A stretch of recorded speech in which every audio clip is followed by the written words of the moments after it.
Oh, man. So, I just took the biggest dump of all time. You have no idea. Let's go. Let me know if this is enough creatine, guys.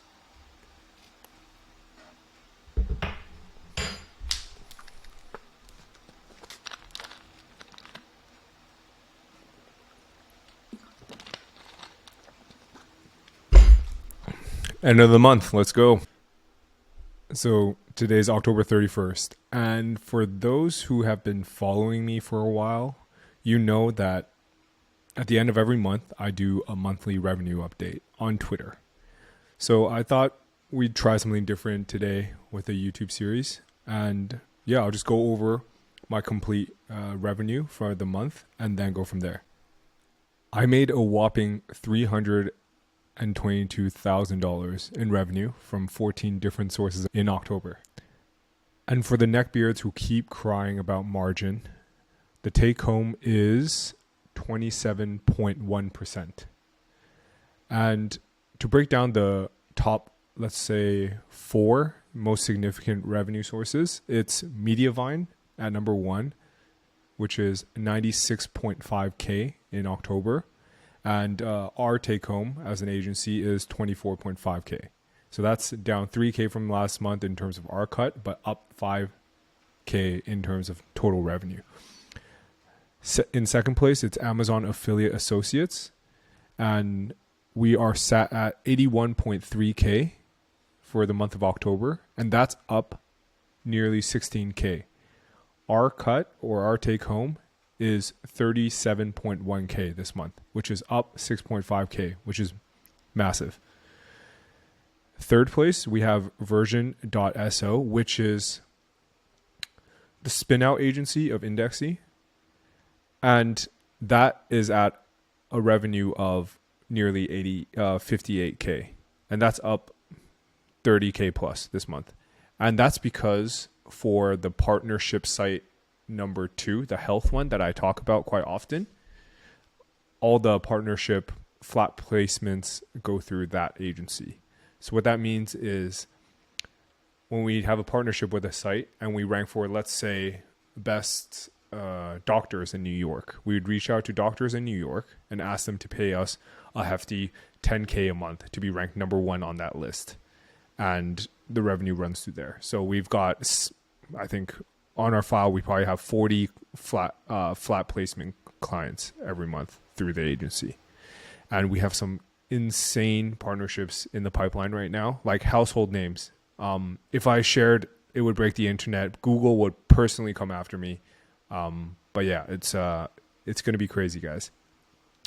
And in fourth place, it's sadly Indexy. So Indexy is at 40.2K. This is down about 12K in the month of October. And this includes stuff like marketing letter, my newsletter where I take sponsorships, link building, my past retainer clients. Some of them have churned, some of them haven't. Guys, I'll leave a link to my link building service in the description. You guys got to support me.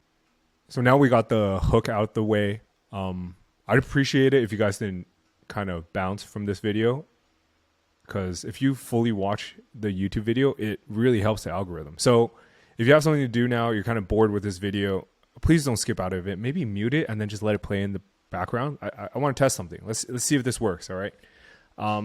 So let's talk about yesterday. Yesterday I mentioned we had, let's see here. I'll just do it on the spot. I didn't really prep for this video. I'm sorry, guys, because we're leaving Bratislava to Vienna today, and our checkout's in about an hour and a bit. So yesterday we were onboarding another partnership. That's checked. I wanted to write my net worth and revenue update, which is done because I have all the numbers here. That took, by the way, like an hour and a half of my time. That's insane. We have the client site launch, which was an absolute nightmare, by the way. And we have the Mediavine launch on partnership site number 3. So for the new partnership site onboarding, that's going relatively well. We have a developer on that right now who is essentially just going through the site's the partnership site's designer's Figma file and then just moving it to Gutenberg on WordPress. And that should be done this week. No problem. We're on track for that. The site launch yesterday was an absolute nightmare. Everyone was delayed because they tried to match this site launch with a really large event that they hold, an annual event. And the funny thing about this site is that it is in the info security space. So what that means is a ton of hackers try to hack the site just to prove a point, and it's getting brute forced. So that shit, it gets clapped all the time. It's constantly down. It's like DDoSed all the time. I didn't know that. Obviously, when you're staging, you don't know that. So just another reminder to not volunteer yourself to design a client's website, even if they are on a large retainer. So besides that, I have to work on making sure the contact form sends an email. So these are the little things that you guys don't know I have to go through. So me personally, despite the revenue I mentioned earlier, I'm still trying to go in and fixing the, STMT or STMP of a server, like sending out emails after a contact form film, because for some reason it doesn't work, but no one on my team can figure it out. So bit of a nightmare. So that's, besides that, I guess it's okay. And yesterday I mentioned the Mediavine launch on a new partnership site, which is partnership number 3, which is the OnlyFans one, in case anyone's wondering. That is also a bit of an issue right now. So there's the issue with the site is the root domain is hosted on some nasty legacy tech stack. And when we integrated with Mediavine, there was some issues. So what that means is the ads would overlap with certain elements on the page, which we have to sort out with Mediavine. And Mediavine is in the US and I'm in the EU. So the timing is different. I was working until like 10 p.m. yesterday. It was annoying. So still not fixed.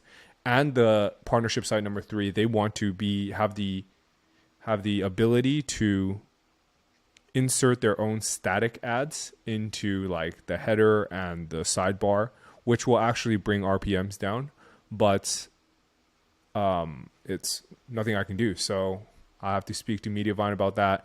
They do require exclusivity with ads, but I'm going to try to angle it like, hey, this partnership site wants to, advertise their own event from time to time. So they're just going to manually inject that. I hope that's okay. So I'll keep you guys posted on that. I hope it works out, because this has been a nightmare. If it doesn't work out, it would be a huge sunk time cost. So that was yesterday. Let's talk about my plans for today. So today is what Janice and I call a travel day. And what that means is on travel days, we try to work more and do less sightseeing, just because we get so tired on travel day. I don't know why. We're just sat in the car, kind of being lazy. So I won't be able to hit the gym today unless I try to squeeze in a session when I arrive in Vienna. I do believe they have a hotel gym, so I can try to squeeze one in. But yeah, yesterday I was able to go to the gym, hit a push day. Felt really good, actually. And yeah, a bit odd. There was like this 16-year-old kid at the gym who was teaching me how to have better form on my bench press. And yeah, felt a bit weird, but I took it like a champ. I said thank you. And yeah. And yesterday at the gym, I did weigh myself, and I'm down like 1.3 kilos from the last month. So I'm quite happy about that. And I think that's just purely because I'm eating less meals because my family isn't here. Last month, I flew my family out to Greece, and we went to Santorini all the time, and the whole time. And we were eating all 3 meals. I don't typically do that. So this month I'm down. Pretty happy about that. And another thing I wanted to talk to you guys about is, do you guys have any tips on swearing less on calls? The reason being is I have been called out in the last like week or so by leads or leads that I'm swearing a bit too much, and maybe it's like a turnoff for them. And I think that is inhibiting me from closing like Fortune 50 or Fortune 100 clients. And me swearing so much on a daily basis is probably a product of me not working for anyone or working in a corporate environment for so long, or ever for that matter. I've always been working at startups when I first got into the industry. So if you guys have any tips, I did post this question in the Advise community. By the way, it's a private community where a bunch of builders and business owners like get together and chat. I started that a year ago. It's going relatively well. If you guys want to apply to join, links down below. But anyways, and they suggested a swear jar. If you guys ever done a swear jar, it seems like elementary to me, but if it works, let me know. Sorry, I forgot to mention, I did have one thing I needed to blast through today. Not sure why I said sorry. No one, it might be a Canadian thing, but so I'm blasting through 2 proposals. I believe 2 or 3 proposals for the version.so agency that I mentioned earlier. And yeah, I hate doing proposals. Maybe I should try to delegate this. But we'll see how I get on, because yeah, it's just a huge time sink, and just for the hopes of signing a client, which so far we haven't been signing many clients lately. I've been focused on the partnership. So let's see. I'll keep you guys posted tomorrow if I get through the proposals. On to your questions. So there were, I think, very few questions in the YouTube comments yesterday, but guys, the video yesterday is doing relatively well. It's outpacing the second video, which I'm surprised about, because in the beginning it was like a 3 out of 10. So now it's at a 2 out of 10, reaching maybe 1K, 1.xk views right now on video 3, I mean. And that was really surprising. So it seems like you guys like this format. I'll keep doing it as long as I don't see a drop in performance. But yeah, anyways, if you guys have any other questions for me from today's episode, feel free to drop in the comments. I'll answer it on the tomorrow's video. So question asks, you mentioned 2,500 clicks and $500 in earnings in a day with OnlyFans. Can you tell us what kind of deal is that? Affiliate, PPC, how does it work? Which network are you using? The owner of the network actually reached out to me after I launched the first video. He said, yo, chill. I didn't want to introduce too much competition into the industry. So chill, like maybe bleep out the earnings, or the cost per click, or the model. And I said, sure, I hope it's bleeped out. I think it's bleeped out. So what can I tell you about the deal? It is with a network. And how am I paid? It's not affiliate. Well, I think it is affiliate. No, I get paid PPC. He gets paid affiliate. Which network are we using? Sorry, I can't reveal that. I try to be as transparent as possible, but my hands are tied. If I do reveal it, it risks my own revenue. So I'm sorry, I can't reveal that. Question number 2 is, how are the rank and rents working for you? I want to get started with this as well. When do you start charging 100 to 1K a month? How much traffic do you need?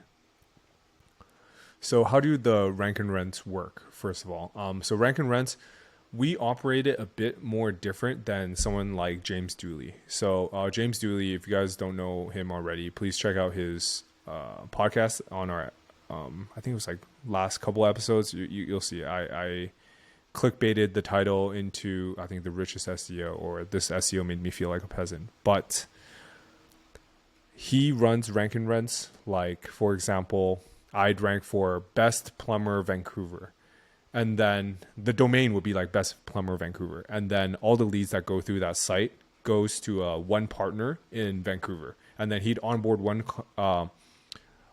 partner, and they'd pay like a flat 5 or 10K a month. That's how it works. Those numbers are random, so it's 5 to 10 is pretty high. But how does it work for me? It would be more like we'd rank for keywords such as best protein powder, and then we'd reach out to protein supplement companies and pitch them on their first the first ranking slot. So on the number one protein powder in the US, and we'd get paid like a flat 2 to 5K, or right now our highest paid number one slot is 18K. Would you guys believe that? It's insane. Anyways, so we'd get a flat payment plus an affiliate on top of that. And it's because how do you price these is it depends on the competition and the amount of traffic and amount of value you can drive. So what happens is we would put an Amazon affiliate link in number one first, and we'll see how much revenue we'll get. And on our highest traffic pages, it'd be like we drive like freaking 50K a month in sales. So we can now go with this data, we'd reach out to supplement companies and say, hey, we drive 50K a month in total sales. You want number one? Pay us, I don't know, you can roughly calculate their margins. It'll be like 20K.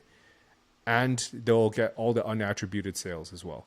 So it's, you need to calculate how much value you drive first before you can price it accordingly. Number 3. Do you build backlinks to the partnership sites or only adding content? So backlinks is, you'll eat into our margins, and we try not to do it because partnerships, link building actually risks the partnership sites, site health, so to speak, because you put them at risk of a penalty. So we don't typically do any link building unless we are, let's say, like top 3 for like an extremely competitive term. Then maybe we'd do some outreach and play some links. But we have had certain clients say, hey, no link building, please just do content, and we can work with that as well. Number 4, how aggressive are you with the partnership sites? Do you add like 1,000 articles per month, or do you build them out slowly? Are all the posts commercial posts? These are great questions, by the way. Some of you guys should be asking these type of questions instead of, yo, how do I make my first 1K a month, you know? So how aggressive are we with the partnership sites? We are aggressive in month 1, and then we'll be more aggressive after we've proven out the model. So what that means is first month, what we do is we spread, if it's like a general site, we spread it out across friggin' 10 different niches. So health, finance, retail, software, so on and so forth. And we'd write like 20 articles each. And for example, if we see health is doing really well, then we'd friggin' throw the kitchen sink at it. And what the kitchen sink means is we have a health site right now that we're pushing out I think this month we're just shy of 1,000 articles. And that requires a team of freaking like 10 people posting like insane amounts of articles a day. And yeah, so I hope that answers your questions. So once we see a return on our investment being time and payroll, then we'd blast it. And if it doesn't work out as planned, which so far it hasn't, like we haven't had a case like that yet, we'd probably scale back and try to cash flow it and try to break even on it. Are all the posts commercial? So I guess what you mean by that is if it's buyer intent keywords, I'd say yes, mostly, because that's how we monetize. All right, notice we're already at minute 18:30. I'm going to wrap this up real quick. Guys, click all the links in the description. It'll really help me out. Sign up for the newsletter. My net worth update goes out tomorrow, so please sign up for that if you want to get it. What else? Sign up, apply to join Advise community if you are yearning for a community of people where you can bounce ideas off of. And yeah, ask some questions in the comments. All the comments have been great. The performance of these videos have been great. So I'll try to keep doing them. And yeah, that's it.